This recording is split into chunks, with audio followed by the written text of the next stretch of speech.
Have you ever been called a perfectionist, taken it as a compliment? Maybe people praise how detail-oriented you are, how high your standards are, how hard you work. On the surface, perfectionism looks like ambition, discipline, even excellence. But if you've ever lived with it, you know the truth.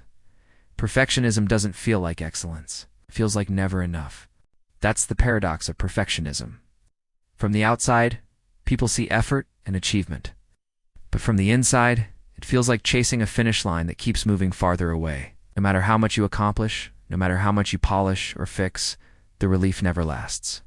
The bar shifts higher, and the chase begins again. Psychology shows us that perfectionism isn't about wanting to do well.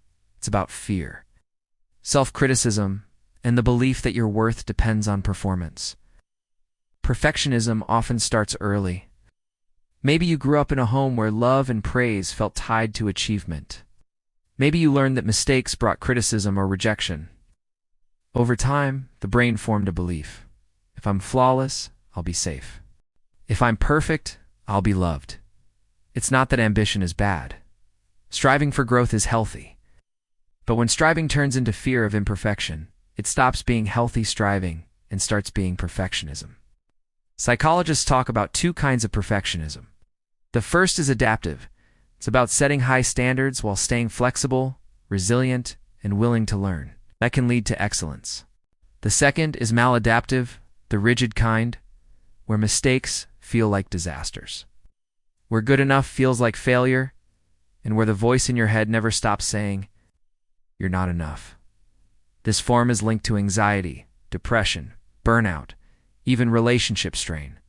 One of the biggest traps of perfectionism is all-or-nothing thinking. Either the work is flawless or it's worthless. That belief makes starting terrifying, so a lot of perfectionists procrastinate. Think of a student delaying an essay, not because they're lazy, but because writing something imperfect feels unbearable. The result? They start late, rush, and ironically end up producing work far below their potential. Perfectionism sabotages the very success it claims to chase. Another hallmark is relentless self-criticism. Perfectionists rarely celebrate wins. Get a promotion? You'll fixate on one mistake in the presentation? Receive a compliment? You'll dismiss it as someone just being polite? This constant scanning for flaws erodes confidence and leaves you feeling empty, no matter what you achieve. The harsh inner critic becomes a permanent soundtrack, whispering that you're only as good as your next flawless performance. Perfectionism also feeds on fear of vulnerability. If you never show weakness, if you only present flawless work, maybe no one will see your insecurities. But in reality, that fear isolates you. You might avoid risks, relationships, or creative projects because failure feels unbearable. You might even push those impossible standards onto others, straining friendships or partnerships. What starts as a shield ends up becoming a wall. Behind the scenes, cognitive distortions keep perfectionism alive. Catastrophizing tells you a small mistake will ruin everything. Black and white thinking convinces you that you're either a total success or a complete failure, with no in-between. Confirmation bias makes you notice only your flaws and ignore your strengths. These thought patterns trap you in a cycle where perfection is the only acceptable outcome. Failure feels like proof you're worthless. Even neuroscience gives us a clue. Studies show that perfectionists often have heightened activity in the brain regions that monitor errors. They're wired to notice mistakes more intensely than others. That hyper-alertness can be useful in some jobs like surgery or engineering, but it comes at a cost. The body stays tense, cortisol rises, sleep suffers, and mental health takes a hit. What looks like hard work is often a nervous system running in overdrive. So how do you break free? The first step is awareness. Notice when perfectionist thoughts appear like "this has to be flawless" or "it's a failure." Pause and ask, is that really true, or is it fear talking? Bringing those thoughts into the light is the start of loosening their grip. The second step is reframing. Mistakes don't define you. They teach you. Success doesn't require flawlessness. It requires progress. Failure isn't an identity, it's feedback. Shifting your mindset from "I must be perfect" to "I am allowed to learn" is a powerful antidote. Self-compassion is another key. Many perfectionists believe harsh self-criticism keeps them sharp. But research shows the opposite. People who practice self-compassion are more resilient and motivated than those who constantly attack themselves. Treat yourself the way you'd treat a friend, with kindness, patience, and encouragement. It won't make you lazy. It will make growth sustainable. It also helps to set realistic standards. Ask yourself, what's good enough for this task? Not every email needs to be poetry. Not every dinner needs to be gourmet. By saving your energy for what truly matters, you create room for balance and rest.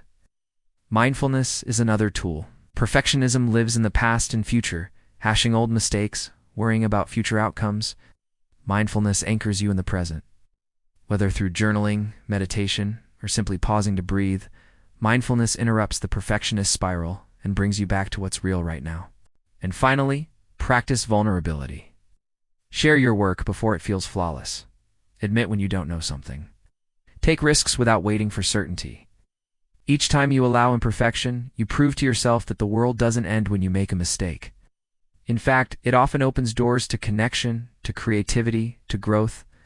At the end of the day, perfectionism isn't about being perfect. It's about fear. Fear disguised as ambition. It's the belief that if you just try hard enough, you can outrun failure, rejection, or shame. But the truth is, being human means being imperfect.